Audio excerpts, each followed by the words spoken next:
মনে রাখা হবে।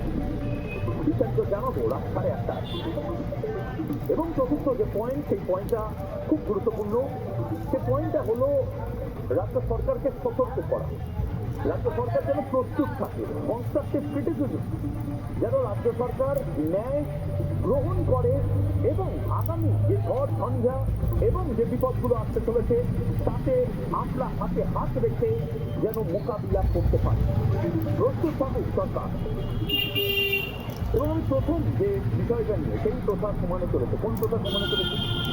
বিজেপিকে মারার প্রথা। বিজেপিকে হয়তো এরপরে মিথ্যে মামলায় জেলে ঢোকানো হবে। বিজেপি নেতা, সেই নেতাকে ইতিমধ্যে আপনারা জানেন যে হাওড়ায় মেরে ফেলা হয়েছে। কাল এই ঘটনায় আমি একের পর এক যে ছবিগুলো দেখিয়েছিলাম এবং আজ আরেকবার বলে দিতে চাই, বাগনানে বিজেপি কর্মী খুনে এফআইআর দায়ের হয়েছে। এফআইআর দায়ের হয়েছে নিহত প্রশান্ত দে, বিজেপি কর্মী জান লড়িয়ে দিয়েছিলেন বিজেপির সরকার আনার জন্য। আমরা সবাই প্রশান্ত দের পরিবারের কাছে ক্ষমা প্রার্থী। ও প্রশান্ত দেকে আমরা বাঁচাতে পারিনি, কিন্তু 4 লক্ষ টাকা তার পরিবারের হাতে তুলে দেবেন শুভেন্দু অধিকারীর প্রতিনিধি। মুখ্যমন্ত্রী আজ ঘোষণা করেছেন বাগনানে বিজেপি কর্মী যিনি খুন হয়েছেন সেই কেসে এফআইআর দায়ের হয়েছে।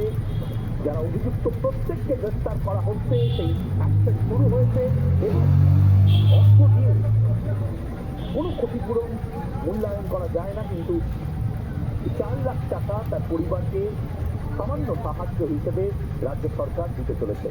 মুখ্যমন্ত্রী কি বলেছেন একবার শুনব।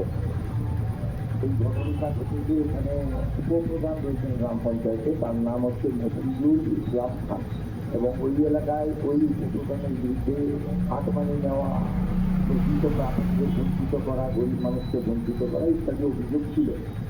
মানুষজন তার কাছে কিছু টাকা পয়সা নিয়ে দিয়ে ফেরত দেয়। এই ঘটনার পরিপ্রেক্ষিতে উনি উনার আত্মীয় স্বজন পাড়া প্রতিবেশীর লোকজনকে বুঝতে করেন, যারা ওনার বাড়িতে গেছিল তাদের উপরে হামলা করে।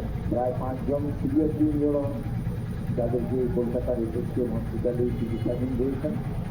আর একজন ওখানে পথে মারা যায়। প্রশান্ত দে, 8 জন অ্যাকিউজকে গ্রেফতার করা হয়েছে। এই প্রশান্ত দের মার্ডার কেসটাকে সিআইডিতে ট্রান্সফার করতে ইতিমধ্যে জেলা প্রশাসন থেকে 4 লক্ষ টাকা মেজার কম্পেনসেশনের বাড়িতে দিয়েছে। তৎপরতার সাথে মুখ্যমন্ত্রী এই কেসটা সিআইডিতে ট্রান্সফার করেছেন, কিন্তু আমি আবারও বলছি এটা অচিরেই বন্ধ করতে হবে। কেউ বা কারা, আমি নামও বলছি না সেই পলিটিক্যাল পার্টির, কারণ সেই পলিটিক্যাল পার্টিটা আর নেই, কিন্তু সেই পলিটিক্যাল পার্টির যে রক্ত বীজগুলো রয়েছে তারা এখনো ভাবছে যে বিজেপিকে মারা যাবে, কারণ বিজেপি বা বিজেপি কর্মীরা এখন গান্ধীবাদীতে বেশি বিশ্বাসী হয়েছে। বিজেপির নেতাদেরকে মেরে ফেলে রাখা যাবে, তাদের চাপাতি দিয়ে চপাট দিয়ে কোপানো যাবে।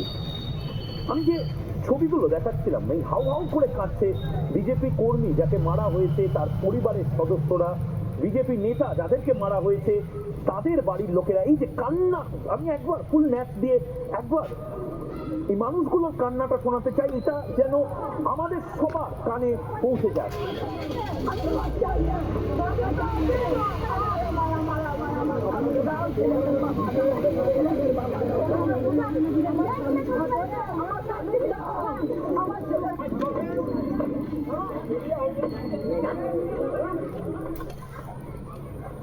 যারা এই মুহূর্তে রয়েছেন তাদের সাথে আলাপ করিয়ে দিয়ে অরিত্র দত্ত বণিক অভিনেতা রয়েছেন, পার্থপ্রতিম বিশ্বাস অধ্যাপক রয়েছেন এবং বলরাম বোস সনাতনী রাষ্ট্রবাদী এই মুহূর্তে রয়েছেন আমার